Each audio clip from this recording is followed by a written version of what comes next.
Welcome to the last part of Series 17.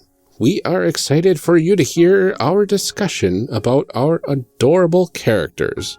But first, announcements. One Shot Network boss, published author TV's James D'Amato, has written another book. It's called The Ultimate RPG Gameplay Guide, and it is up for pre-order on Amazon now.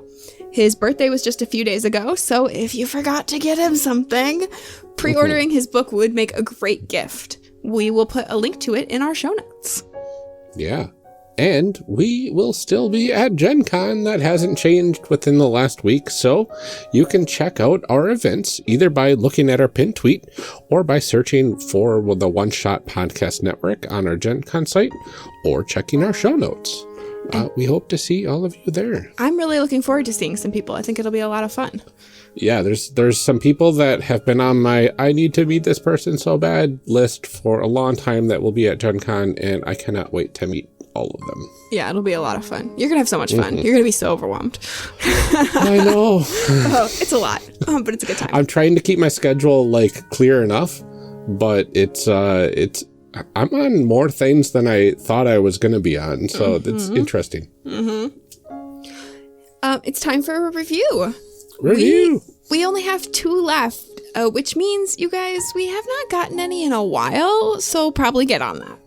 Yes, please. I know that we haven't read them in a while either, so that's also partly on us, but you know what? You do better, we'll do better, we'll hold each other accountable.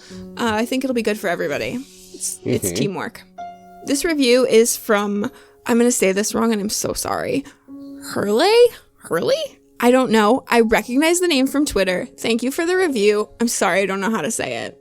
I can only read it. This review is titled, The Nicest Show I Listened to. Character Creation Cast is both extremely chill and listenable, and full of useful insight into games and the character creation process.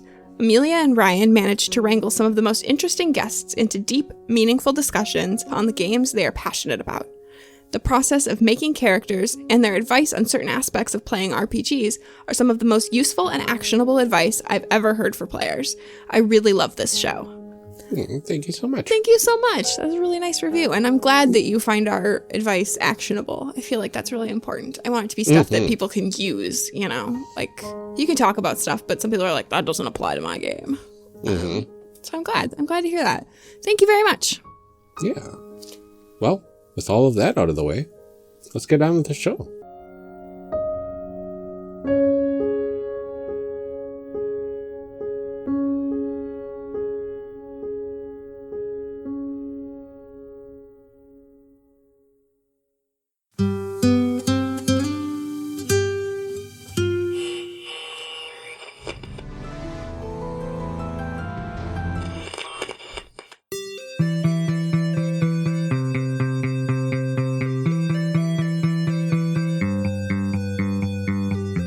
Welcome back to our discussion episode.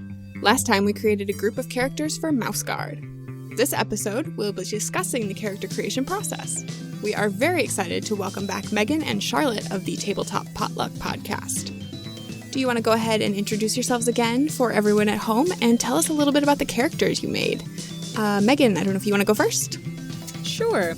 My name is Megan. As said, I'm part of the Tabletop Potluck podcast. You can find me online at tabletop_Megan. That's Twitter and Instagram. And last time, I made a mouse who's a little chubby brown mouse from Ivydale. And he's a guard mouse and mostly a baker. And his name's Duncan, and he's great. Charlotte, what about you? Yes, as stated, I am Charlotte from Tabletop Potluck. You can find me on Twitter at thecornbreb with a B. And I made Wilmot the patrol leader, kind of the most senior member of our little mouse guard patrol. Slightly grizzled veteran, has seen a couple of scrapes in her day, and is a hunter as well. And Amelia, why don't you tell us about your character? I made Magdalena, who is a sweet, tiny baby mouse. Magdalena is still a tenderpaw and is under the tutelage of Wilmot. Man, Magdalena's just the best. Just like the sweetest little mouse and just doing her best, you know? She's just a doing little her best. baby. Yeah. And what about you, Ryan? I made a lovely little boy named Tander. He's got black fur and little white booty feet. Aww. Just adorable. And he is a pathfinder for the Mouse Guard, trying to find the best paths to various safe places. And also half-sibling of Wilmot. Oh, that's right. You have your family story. I love it. We've got a fun little happy family. We do indeed. Mm-hmm. Oh, they're all so cute and I love them. Me too. So let's go ahead and dive right into a segment we are calling D20 for your thoughts. D20 for your thoughts? In this segment, we want to talk to our guests about their thoughts on the character creation process and how it feels in this system compared to others that they've played. First, though, we always ask how you got into role-playing games. How'd you end up here? Well, for me, it's hard to say because I feel like I've always been at least cognizant of TTRPGs. My younger brother has always been just a huge nerd. We're a family of nerds. So I remember learning a lot about Dungeons & Dragons from him. And then the first time I played, I think I was in college. It was New Year's Eve. I played an Elven Ranger. It was 4th edition, and I hugged a dragon. Nice. And then it just kind of snowballed out of control from there. Like it does. Well, you It can't does. really go higher than hugging dragons. I know. It was like, well, where do I go from here? And the answer was other TTRPGs. So I got into actual play podcasts just kind of by happenstance. And that really helped me learn other systems besides D&D. And I just have a lot of gosh darn fun playing them. They're pretty great, huh? They are. Those tabletop games, what good fun. Oh, man. Ah, geez. What about you, Megan? So, one of the other members of our podcast, Marquez, was actually my roommate in college. So, he introduced me also to D&D first. Seems to be, the one everyone knows about first. Yeah, the gateway drug. Yeah. And so we started with a group of people that we were doing Shakespeare with. And I basically played a little halfling bard who was basically an even sadder Frodo Baggins. Oh, no. Even sadder. I've gotten a lot happier since then. Marquez was also my first DM. He ran the game where I hugged a dragon, so... Nice. Awesome. Well, then can you tell us about your personal process for picking and creating characters in any role-playing game? Usually, I think I actually start with characters' flaws first, because I think that's the most interesting thing. So, like, with Mouse Guard, I was like, okay, so I want to play a garden mouse. What's his flaw? Well, he doesn't really care about fighting or doing it. He just wants to bake. It's not really great for the system, so I'll say it's a flaw. That's fun. And, yeah, so I'll do stuff like that, and I try to make them different, and I'll usually be like, all right, last 5 characters I made, what haven't I done in those last 5? Yeah. And go from there for creating the rest of them, like their class and skills and things. Yeah, that makes sense. Charlotte, how about yourself? For me, honestly, I normally start with a goof or a joke. So I'll have this idea. For instance, one of the first D&D characters I made, it was like the height of the jorts joke era. So I made her main thing was Jarmer, or Jean Armor. Amazing. So it started out as a total joke, right? But then the nice thing about when you start with a joke is that you can kind of reverse engineer a serious character out of it if you want to. So it ended up being like a very interesting character to play with a lot more depth than just like, lol, she wears jean armor.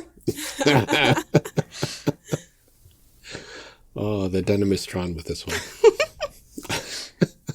Do you find that there's like a certain type of character that you like to play, like a certain kind of class? Or I know, Megan, you said you kind of change it up based on what you played previously. Does that like, how does that feel? Because I'm one of those people that like, I don't like to play fighters or barbarians or things like that. Like I always want to go with the face of a party or like the magic user. I don't find a ton of fun in like playing fighters. So I don't know how that feels for you. Like, do you have preferences or? I enjoy playing tanks a lot. I like hitting things very hard, as Megan is very aware of this fact. But I'd say I have kind of two character archetypes that I fall back on, which is a big buff lady or just a total jerk of a tiny man. Okay, so you can play super buff lady or Napoleon. Yeah, exactly. I almost never play face characters because trying to be charismatic makes me nervous. That's fair. Mm-hmm. I do kind of fall into the opposite problem. I like playing characters that are kind of more charisma-based or intelligent. Mm-hmm. So when I'm like, I'm playing a brute, I'm like, yes, but how does this make you feel? And I'm like, they shouldn't ask that. They wouldn't do that. Hold on, pause. But I kind of see myself falling into like the curious researcher type a lot on Tabletop Potluck. I just kind of do it, and I'm like, oh well, they're fun. And I also make characters that tend to deal very heavily in truth versus lies. Oh. Yes. Yeah, I'm always interested because like when we started making this podcast, I think it became clear pretty quickly that Ryan and I tended to fall into pretty standard tropes. And so it's always been interesting to me to like, for people who can play kind of whatever is, I don't know, it's fascinating to me because I cannot. Yeah. It's totally okay to have a type. You know, people are just like, oh, I want to be more versatile. I'm like, have fun, do whatever you want to do. No right, pressure. and that's the thing is that I'm one of those people that tends to talk a lot too. So if I pick a character type that is meant to do that, it's less disruptive at the table too.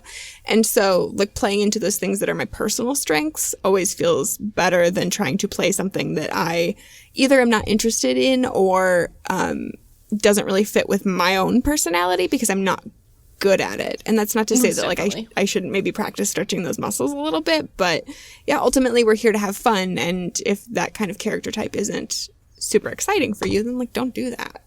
Mm-hmm. But okay, I know that none of those questions were on our sheet, but I was just interested. That's okay. It's a natural flow of an interview. It's good interview questions. I want to ask, how do you think character creation in this game stacks up against other games that you've played? I really like it.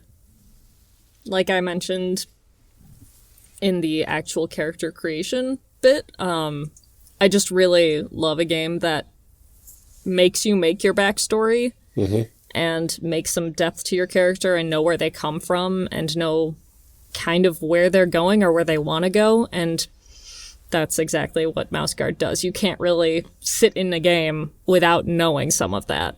And I appreciate that for building blocks for making sure my character isn't just a cardboard cutout. Yeah. And skills are one of the last things that you assign in character creation, too. So it's very hard to try and min-max in this game because if you pick things in your backstory just by what you think is interesting, then, you know, the skills that correlate aren't always going to be like the most, quote, optimized, unquote. Which I think is really cool because it's more fun that way, for me at least, to have a more narrative focus than an optimized focus. I think that coming up with the story for your character is one of the harder parts for people too. I mean, some people go in and are like, I have this brilliant idea right away, and then now I have to look up the stats. But I think that coming up with a solid character arc and getting a grasp on who your character is one of the harder parts of character creation. Like plugging in numbers isn't that tough, you know? So I think systems that kind of help you build that story as part of the character creation process leave you in a better place to start the game, because you're not coming in like, okay, I have these block of numbers, and now that we're sitting down at the table, I have to start to interpret them. Mm-hmm. Yeah, square one is already done. Yeah. Not to name drop D&D again, but for Dungeons & Dragons, I remember in his very first game, my boyfriend wrote a 32-page backstory for his character. Mm-hmm. And it made me really sad because that didn't affect his character at all. Like, it affected his role-playing, but unless he was given an opportunity to role-play, you couldn't see it on his sheet. Mm-hmm. You couldn't tell it through his skills or any sort of anything that was there. You'd only know if you said, hey, what's your backstory? And then he'd email you the PDF. Right. And I think that that's disappointing, because I think that one of the things that I really like about RPGs is that it's this shared experience of telling this story. And so you don't really walk away with very much in the way of like tangibles except your character sheet. And so if your character sheet doesn't help tell that story, you've kind of walked away with, I don't want to say nothing because you have that experience, but physically you've walked away with nothing. And so I like when it's all kind of incorporated in there so you can get a real sense of what that is without it being like, oh yeah, also I had this thing that I really wanted to do or tried to do or whatever, and there's no like record of it. Mm-hmm. Yeah, the story first in this game is really interesting, especially compared to something like D&D, where it's literally, okay, what race and class am I going to be? And that pretty much determines everything that I'm going to be doing in this game. Whereas this game, I'm a mouse. Okay. What race am I? Mouse. Yep. Mouse. Yep. You're a mouse. And you're What faction? Part of the mouse guard. The guard. Yep. Let's just see how much of a veteran of the mouse guard you are and go from there. And that choice, that initial choice is a story choice. It tells you a whole ton. Yeah, and it's really interesting because you'd think that would make it so there would be less of a variety of characters. But I've seen such a variety in Mouse Guard characters because, like, it's like with people, your job doesn't determine your personality and who you are. Yes. So the fact that they all share the same job in no way means that they're clones of each other. Yeah, that's super interesting. I hadn't really thought about it that way, but yeah, when you look at something, again, sorry D&D, actually not sorry, but when you look at something like that it's like, okay, this is, like your class is essentially what you do, and yeah, not all barbarians are going to be the same, and you can role play them differently, and you can kind of choose some of your stats a little bit differently, but in order to be able to be effective in any way, shape, or form, you can't. And yeah, people are so different that I like when games encourage you to be that sort of individual in that way. And I like games that don't require or encourage min-maxing too. I think for some people that is really fun to like find the optimal way to do things. It's like unlocking a puzzle. But I think it also depends on what you come to the table for. And for me as a more narrative player, this kind of character creation, this kind of storytelling is preferred, let's say. So how do the mechanics of character creation reinforce the feel of Mouse Guard? I'm trying to think of things to add that we didn't kind of just cover in the last question. Yeah, and I think that we did cover a lot of it. I get the sense, like, obviously I haven't played this game, so all I can tell you is what I've experienced through character creation, but I get the sense that it is very much about storytelling and about interpersonal relationships, because so many of the skills that you get and so much of character creation is based around your relationships with other people. Like you get skills based on what your parents do and, those kinds of things. So my understanding of it is that you're going to be telling a shared story and that a lot of it is going to be based off of those interpersonal relationships. Yeah. Definitely. I feel like sometimes with games, the character creation process is almost kind of entirely divorced from the rest of the game. It feels like two completely different things. For Mouse Guard, I feel like it's really well integrated and it flows very naturally into an actual session of play. The fact that that some of character sheets that you can find out there for Mouse Guard have sections for your team or people you meet and form connections with, I think says a lot about how people view the game and what they take out of it, which is that it's a narrative about making connections across this really big, really small world. Absolutely. And I think that kind of answers our next question too, which is how does the process of going through character creation set your expectations for what the game is going to be? And I think, like I said, from what I can tell, it's going to be about relationships and things like that. And so I think that this game does a really good job of that, because you're right, there are a lot of games where it feels like a mini game or like its own separate activity.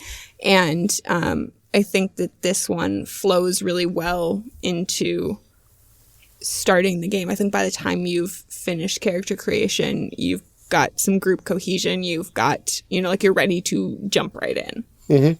And you've got a ton of story points for the game master as well. Absolutely. Like, here's some NPCs that I'm friendly with. Here's some NPCs that I'm not friendly with. Yes. Here's Some NPCs you can hurt me with. Yeah. Here's my parents. I've got my parents on my character sheet. The options for a GM is pretty insane, I think. Yeah, I think you've got all kinds of strings to pull right there just by finishing that, I don't know how many questions it was, 17 or 18. I think the only thing that character creation doesn't super set up is combat. Because it's kind of a wayside thing, but games do typically include combat. It does have that element. It's not like it's a game that doesn't have it. They say, when you go out, expect to fight. But it's really easy to make a character and be like, oh, I have no skills in fighting. Did anyone remember that? We probably need to fight something. Right, that technically we're kind of in a little army, maybe. Yeah. And it's like, oh no, I guess we all have desk jobs and we just forgot. There's a couple little you can still do it. There's a couple little sections in there that kind of hint towards it. I know when you're going through the part where it's asking you about your mouse nature, and talking about, hey, are you afraid of these wolves and those big giant things that are gonna definitely eat you if they find you? It's like, remember, these might come up, guys. And you're like, oh, maybe I should go back and switch some things. Yeah. I think only my parent was a fighter. I think 2 out of the 4 of us, half of us said we'd stay and fight. So I guess it's just a 2-on, giant animal fight. I'm just a cartographer. I think, though, that there aren't many games that the character creation sort of sets you up for, what combat will be. I mean, I guess that there are games where, you're choosing your weapons and you're, statting those things out. So I guess the expectation that's going to come up is clearer, but I don't know that it necessarily sets you up for, the expectation of what it's going to be like, if that makes sense. The thing is, I think most systems, almost the entirety of character creation is combat oriented. It's saying, what are your numbers going to be when you're rolling to fight something? Yep. What are you wearing to fight someone? Right. What are your skills in fighting? What spells do you have to hurt someone? Yeah. While Mouse Guard has it as a background thing, which is really different from D&D, Pathfinder. A lot more of the... Considering how crunchy this game actually kind of ends up being, surprisingly, most crunchy games are much more combat focused. Yeah, it seems like combat and social and utility skills have an equal weight in this sort of system when you're creating your character. Most definitely. Which I guess that kind of sets you up for what type of game it's going to be, because it's going to be social, utility, and combat, probably in equal measures for the most part. There's an entire section of the game, because there's rounds. There's the player's rounds and there's the GM's round, is kind of how it's broken up. I might be getting wording of it mixed up. But So, like, one of them, so you'll go in the round that's usually, like, combat, travel, fighting the weather, etc. And then you go into a round where it's, you're in the town. What research are you going to do? Who do you have to meet up with? How are you going to heal? How are you going to rest? How are you going to feel good? Mm-hmm. And so every session's supposed to have both of those covered. So what do you think is the biggest flaw of character creation in this system? That's a good question, because there's so much I like about it. I know, right? Honestly, I just feel like I'd appreciate if they were like, remember, though, at least one person should probably be able to fight. Mm-hmm. Even though you don't want to, like, tell someone that they have to make that character, because it's kind of like the old trope of, like, well, we need at least one healer. Mm-hmm. And it's like, no, you don't. You can survive. Mm-hmm. But also, it's kind of rough if you don't have a fighter. Yeah. And then, like, a rattlesnake shows up. Mm-hmm. Yeah. Yeah, I mean, I think that there are lots of games where party balance is super imperative, and you can't really function without that. And there are also plenty of games where it is sort of up to the GM to kind of balance those things. But it does seem like this game, from the way you're describing it, is like, like you can get by, but having at least a little bit of balance is going to make the game feel better, because I think nobody likes to lose, I mean, like, you can't really lose at RPGs, but nobody likes to fail. It's not exciting to continually do that over and over again. Like, you want to have some successes. And if the game is built to have some of those combats in there, if that's an integral part of it, then, having somebody who can fight becomes an integral part of it. Mm-hmm. Yeah, it seems like definitely something that a session 0 where you're doing all these characters together comes into play very well, because when you're creating people, when you're creating your little mice, you can say, hey, does anybody have fighting skills? Especially if you've played the game previously. Mm-hmm. Just to make sure that somebody's competent, if not more than one person. Well, and I know why when we did our session 0 discussion too, one of the key things that I felt was really important was having like a quick elevator pitch for what the game is going to be, so that you're not ending up with somebody who's like, oh, I'm really great at doing, flower arranging, and, we're like in the middle of a desert. That's no fun. Nobody wants to play that kind of game. So having a quick elevator pitch that says, like, yes, combat's going to come up, and then people can make that decision from there, whether they feel that's important, Mm-hmm. Here, I thought that your answer, Amelia, was going to be, you have to make up so many names. That is a little bit rough, but the book does give you some options. So that's at true. Least I appreciate that they've got my back there, and at least gives you like some ground to kind of say, okay, this is the tone of the names in this game too. Mm-hmm. Because sometimes I just don't even know where to start. Yeah. This is Steve. This is Bob. This is Joe. This is Mary. Mm-hmm. Yeah, that's boring. I mean, you could do that if you want, I guess. My sister's name is Mary. But, that's because she's the 4th child and they were running out of names. So I want to talk a little bit about the differences between playing an animal and playing a person. Do you think that there are certain challenges? Are there certain benefits? This is not something that I've really done before. I've always played people, like humans or elves or something like that. Humanoid. I guess with the exception of, like, Descent into Midnight, where you play a fish, some kind of fish thing. But those are aliens, not animals. Right. Very important distinction. It is. I think I'm trying to find a good way to phrase this. I think Mouse Guard is interesting in that it has the nature skill, which is literally how much of a mouse are you. Mm-hmm.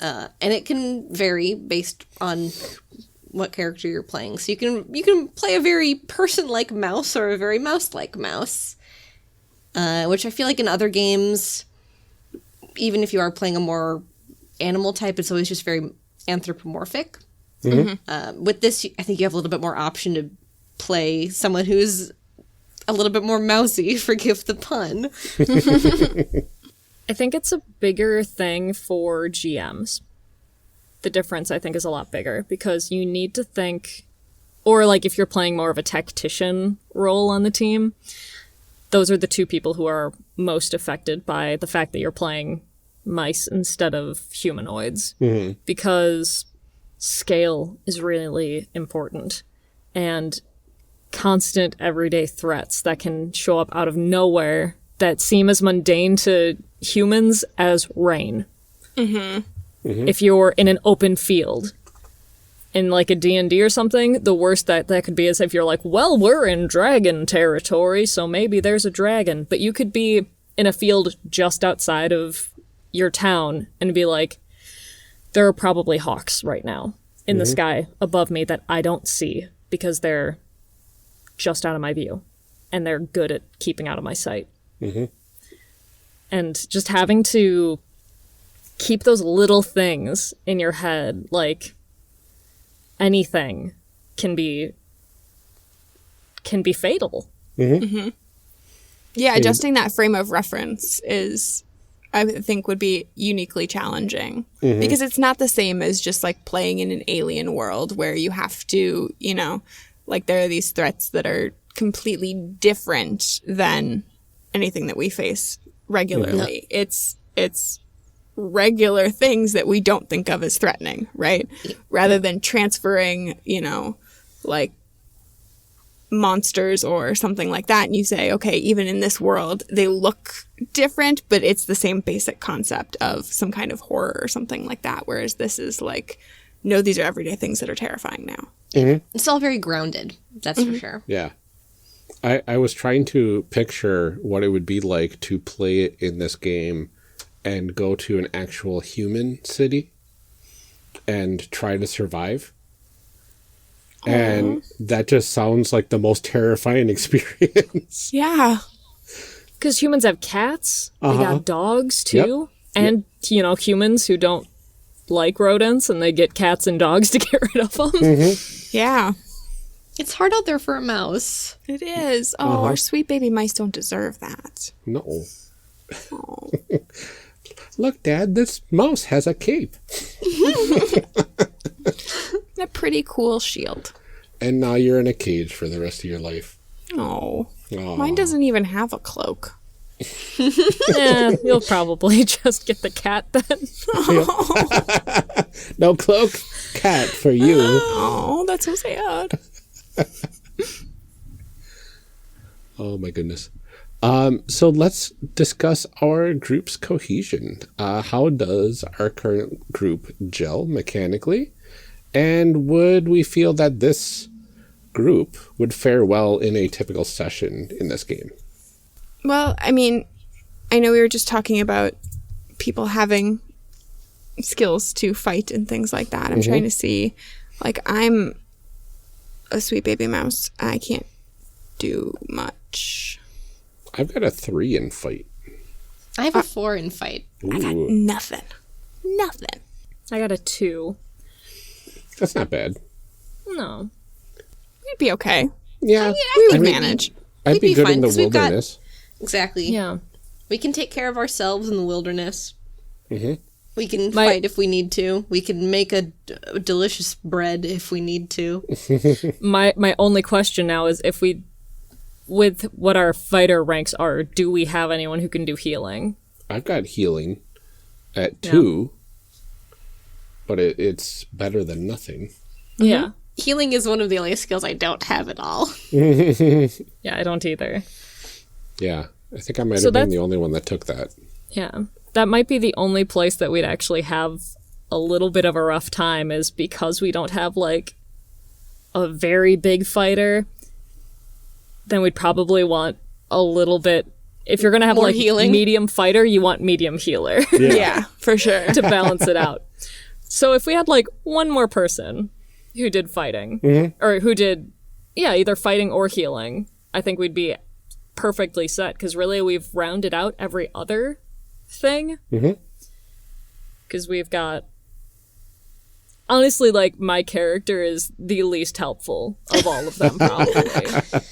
Legitimately, because all of my points are in, like, baking. You provide And then sustenance. all of my skill things are that I will give everything I have to, like, anyone I come across. So, like, I'm really just going to hold the team back, if I'm being honest. Yeah, I mean, I can, like, make stuff. I have weaver and armorer and smith and... Yeah, so, like, you'd be clutch for, like, the downtime bits. Yeah. But not And much then else. that would help us when we're in the active, like, combat bits and things like that. I'd be decent in the downtime bits and for making friends with the people who were trying to help. Yeah. Making friends is important That is important. in this world of Mouse Guard. Like, Charlotte and Ryan are, like, two very important character types. Yeah. We're going to In be Mouse really, like, Guard. really leaning on them there. Uh-huh. Carrying the weight for the group. But Amelia, I also think that, like, having a newbie is a really important thing in Mouse Guard. Because it never says that anyone has to be certain levels. They just say that, like, you need to have a leader who can either be a captain or a patrol leader.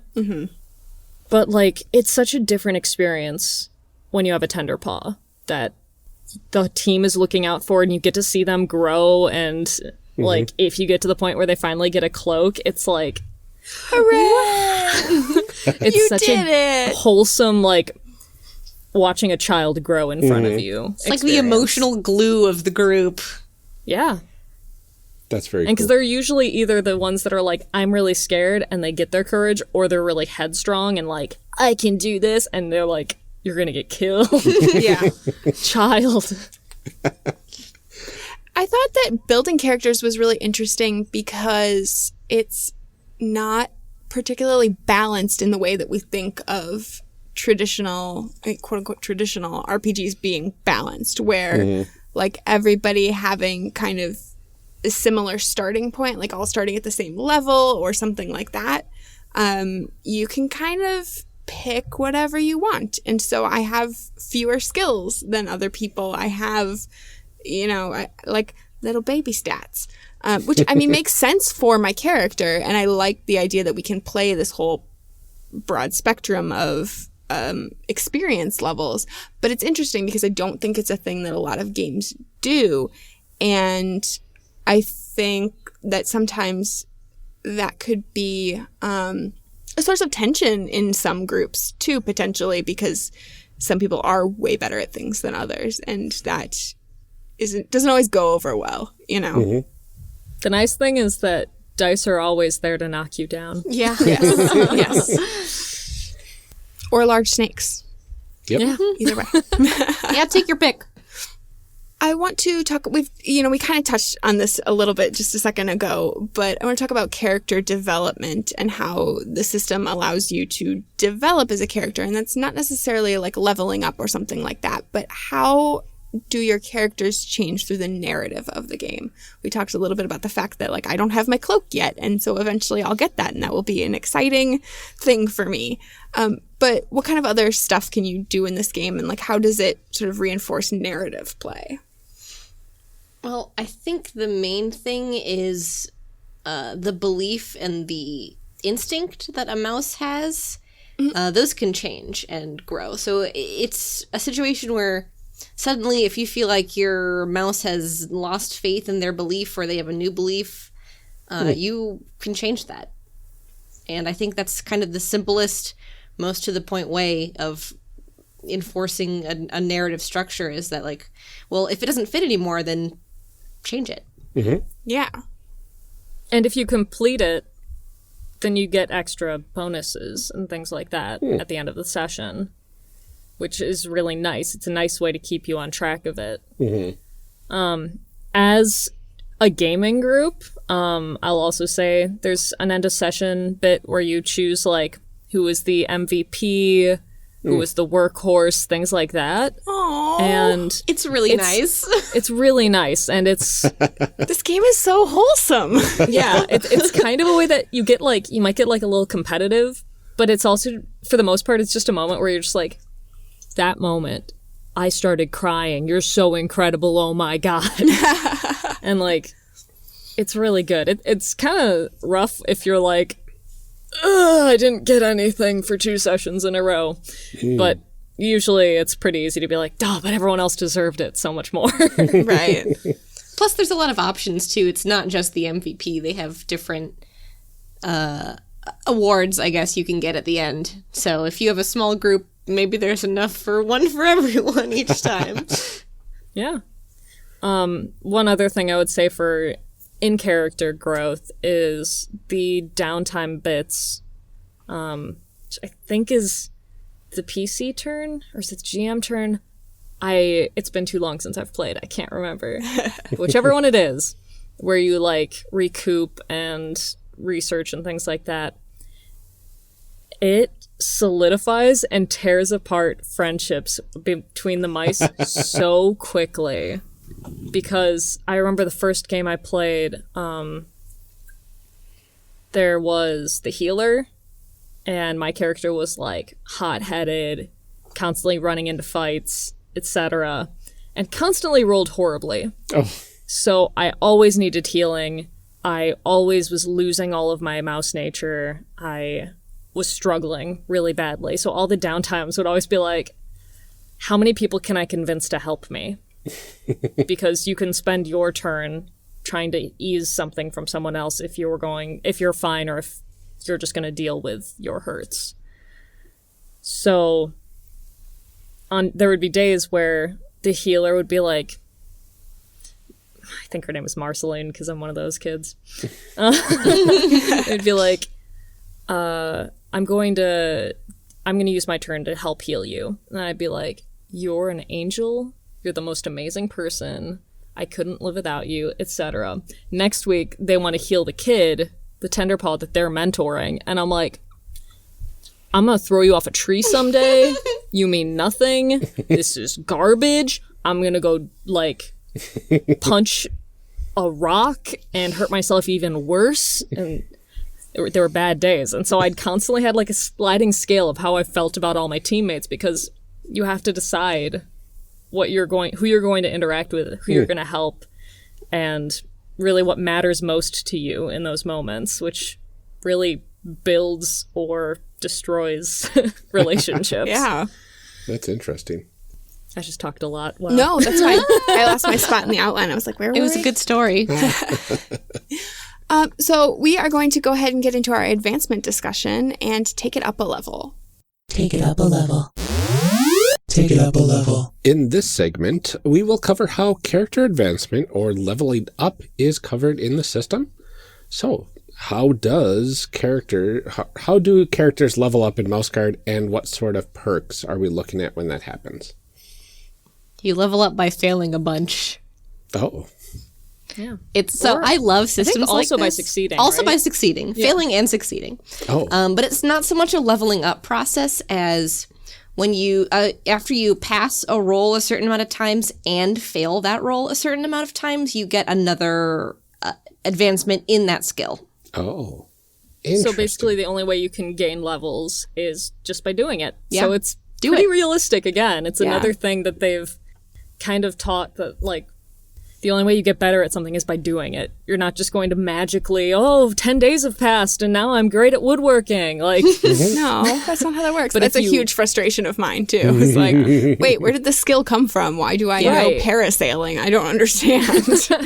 Yeah, so, like, if you're going to do woodworking 12 times, you're going to get better. Mm-hmm. Even if you botch all of the little things you're trying to whittle. Like, you've learned what not to do. Right, exactly. Mm-hmm. Yeah. And I love that. I love that mechanic in every game it's in. I love progressing from failure. I also like progressing from success. I just like progressing with meaning. And Mouse Guard has both of those things. It's great. The only time it can be a little frustrating if you're like, all right, I've got 5 passes and 2 fails. I need 1 more fail to advance this. Now I'm just not failing any of my rolls, which is not a bad problem to have. But it can be a little frustrating when you're just that close to your next advancement. Mm-hmm. That's really interesting. Yeah, you can see on the character sheet, there's a little PF next to all the skills. Yeah, I was wondering what that was for. Yeah, you can count how many times you've passed and failed. Yeah, that makes sense, because I was wondering how you keep track of that, because I know there are other systems, too, where, like, you get, kind of XP based on having used your skills, and keeping track of that can be really obnoxious, let's say. Yeah. So it's nice to have that right on the sheet that you can just fill in little bubbles. Mm-hmm. Yeah, so what it is you have to get whatever your rating is in that skill, you need to pass it that many times and fail it that many times to -1. Oh. Okay. So it also takes a little more the better you are at the skill, which also makes sense because the more you know, the longer it's going to take for you to learn more advanced things. Mm-hmm. Right. And once you get to 6 in a skill, then you're done, right? Yeah. I believe so. 5? Yeah. No, 6 is the top. Oh, that's right. Okay. That makes a lot of sense. And I see that you can increase your abilities and stuff through the same method? Like will, believe so. health, resources, and circles? It's on the character sheet, so I'm going to say yes. It's on the character sheet. It has to be true. Yeah, I think I know it's that's at actually least the true for exact same nature, way. which Yeah. is a funky one. That's I really wanted cool. to double check. And the same for Wises. your wises and things like that. Like, you can improve in just about everything. Which is nice because I think that there are some games too where it's like, oh, better take this during character creation because otherwise you're out of luck. Not getting it. Yeah, I like that a lot. You also have the opportunity to, like, add wises and things like that, add other traits, which is nice as they Yeah. become more relevant to your character. Mm-hmm. It's like, oh, well, it makes sense for me to work on this and go into this. Mm-hmm. Can you, like, train skills during downtime in Mouse Guard? I'm trying to remember. Well, because there are some skills that really only work during downtime. Like weaving. Yeah. So what you just do, I think, is in your one part of the session, you'd be like, I'm weaving. And it'd be like, okay, make a roll. Yeah. So it's not for weaving between enemies? Not quite. That's the same I don't know if you can concept, sell it though. to I a clearly GM. learned how to... No, Just make it I'm a little great bit going smaller. in and out of things. There you go. So do you think it's beneficial to have your character advancement in mind to kind of know where you want to go? Or do you think it's better to just, like, let it happen over the course of the game? You gotta let it happen. Yeah. It's always really uncomfortable for me when people are like, oh, I'm so close to that weather watcher skill. I'm going to look at the weather again. It's like, okay, well, you're fighting a toad. Are you really going to be looking at the weather right now? And they're like, well, and I'm like, stop pushing it. Just fight the toad. You can watch weather later. If it happens, it happens. It's going to happen eventually. Just let it make sense. Yeah. Well, I think especially because it depends on using those skills too. You can't plan out what skills you're going to use. It's going to depend on the story and what Right. other people do and what roles they pass or fail too. So you can't really dictate ahead of time what those things are. And I think because you're not within a class necessarily, you know, it's not like every 5 levels you get like the new thing for your class because everybody's a little mouse. And so, you know, there's not really a reason to like keep track of, you know, pretty soon I can get this when I get to the next level. It's like, oh, you know, hey, look, now I'm really good at being a scout or now I'm extra good at weaving. Yeah. Yeah, and like I think it's a really good mechanical system for making sure that everyone's doing things. Because especially if you're at a table where you communicate and you talk about how close you are to advancements and things, people can be like, oh, well, I typically scout, but like, you're so close to leveling up in scout. Before I talk, like, step up, like, I'm gonna let you do it. Yeah. Yeah. You can have kind of those out of game conversations to kind of collaborate and help people too. Yeah. Yeah, Mouse Guard is very in-game and out-of-game about the journey more so the destination. Yeah. And being able to organically find that, oh, suddenly I am better at this one skill that I didn't necessarily take at character creation, wasn't interested in at first, and then ended up using a lot. And I think it's really interesting to see where your character goes from there. Yeah, it seems like there's a lot of opportunity to kind of there's a lot of opportunity for character development and to kind of like watch your little person grow into something that maybe you didn't expect at the beginning. This doesn't seem like the kind of game where you can go in and say, this is the character arc. This is the story I want to tell with this character. It seems a lot more fitted to saying, here's where I am now, and I'm excited to see where I go on this journey. Yeah, it's funny because being the only healer in the group, it's like I didn't set out to be the healer, but I can see this character being quote unquote the healer after a while. Yeah, you'd get levels in it pretty quick, Yeah. I think. Yeah. Well, the thing is, because anyone could try healing as well. Okay. Because in skills that you don't have any points, you still have beginner's luck Oh. as just something that you can do, which I think relies on either your will or your health, and then bonuses. So, because they want you to grow.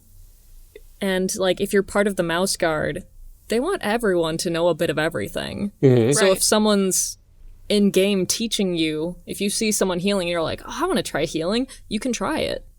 Is that how you get new skills then? Yep. Oh, cool. Yeah, you just go, I want to weather watch today. And it's like, Yeah. all right, you failed. Roll Mark some that D6s. failure now. Oh, nice. Yeah. Long story short, I love this game. Well, Megan and Charlotte, thank you so much for joining us to talk about Mouse Guard character creation with us. Can you remind everyone where they can find you and what sorts of things you're working on? How about you go first, Megan? Yeah, I was like, oh shoot, who was supposed to go first? I wasn't on the right page. It doesn't matter. Again, I'm Megan. I don't know why I waved. I'm so used to... Hello. You can find me on Twitter and Instagram at tabletop_Megan, and you can listen to me every Monday or really whenever you want because it's on podcatchers at Tabletop Potluck. Very cool. Charlotte. You can find me on Twitter at thecornbreb with a B, and you can also hear me on Tabletop Potluck every Monday or also whenever you want to listen to it. Who are you to tell me when I can listen to your podcast? Well, thank you both so much for sitting down with us. This was a lot of fun, and I love our cute little mouse people. They're so cute. Me too. I love them so much. And thank you to everyone for tuning in.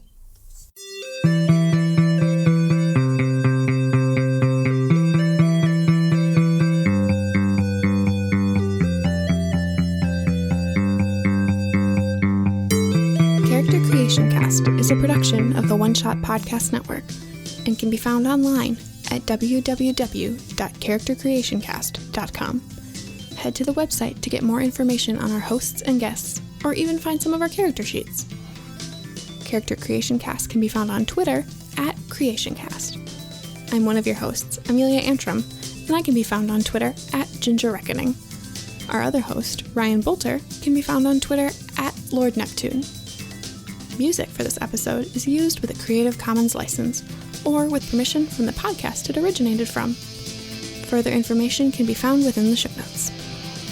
Our main theme music is Hero Remix by Steve Combs and is used with a Creative Commons license.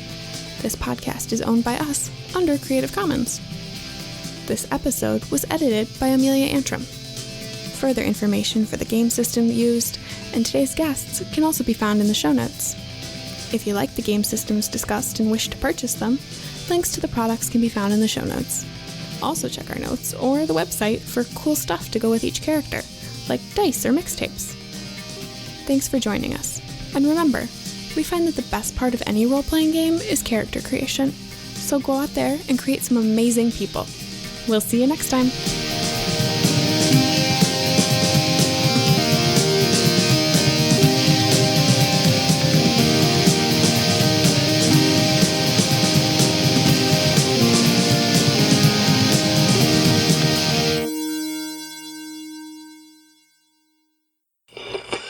Now we gotta read some show blurbs. Show blurbs. Show blurbs. Show blurbs. Show blurbs.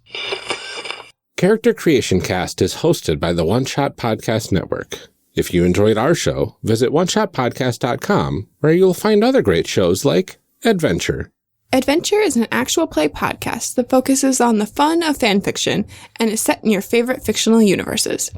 Join host Pranks Paul as he takes a variety of guests through self-contained stories featuring Harry Potter, Pokemon, Animorphs, and other favorites. You guys, I switched the tab, and now I can't get back to the right one. Okay. It's okay. I'm just going to keep thinking Mouse Guard's really cute. It is. It is correct. You're correct. Ryan, we're going to have to fix this because we can't say let's make some people. Why? Let's make some mice. Oh, yeah. Let's make some mice. Mice are people too. Right? Mice are people too. All Yes, we sentient don't say creatures are humans. people too. That's right. Non-human persons. I do Let's believe make we some established sentient that little in tiny our creatures. yes. Early on in our show, we did establish everyone is people. Everyone is people. Everyone is people. Well, hold on now. Okay, you're right. Nazis, not people. Hot take. I want to do a quick tangent. Feel free to cut it if you want. Oh, But Marquez, who's also on Tabletop Potluck, the first time that when I started playing Mouse Guard when we were in college, I learned it from a friend of ours who was Australian. And so he was telling Marquez about Mouse Guard, and he said Law Mouse, but he has an Australian or Lore Mouse, but he has an Australian accent, so it sounded like Law Mouse. And Marquez was like, do they get to wear a wig? And our friend was like, if they want to. And he just had no idea why he'd there's no say rule that. against it, but that's And then amazing. Marquez was very sad when he found out he didn't get a gavel or anything. I want to be a law mouse, though. There is Law mouse. there is a skill that's like that, where it's like you're administrator. That's kind of Yeah. like that. I was thinking sheriff when you said law mouse. Oh, I am the law mouse round here. I like that I pronounce it two different ways depending on which sentence I'm saying it in, because I can't decide how I want to pronounce it. Orator. Orator. If you say it enough, Orator. it sounds like nothing. So, orator. I think it's good to just get all the options out there and then know that at least somewhere in there you were correct. Exactly. And I realize that's not a good microphone sound. Oh, Bless bless you. you. Bless you. Thanks. Gesundheit. Speaking of recipe-wise, since Mouse Guard is like a fairly popular role-playing game, even though it's not in a lot of actual play podcasts, it's got a really strong following. Mm-hmm. And people love the comics. You can find like recipes online for Little mouse recipes? food. Yeah, Yes. indeed. We, at Tabletop Potluck, one of our performers made Gabkroon, which is a specialty bread from Lockhaven. Oh, Which nice. is like a seedy nut bread, and it was very good. Was it Yeah, was it it was. teeny tiny or? Teeny tiny bread. Which is a weird thing to say. That is a weird word. There's a lot of W's going on here. Wise. Weasels. Weird Weasel wise Weasel is wise. word. Why is wise is weird to say? There's a dog moaning outside my door because I won't let her in. Oh, poor puppy. Can't come in. There's mice in here. Okay. Let's see. Oh yeah, we're doing a podcast. Yeah. Right. I know. So, Wow.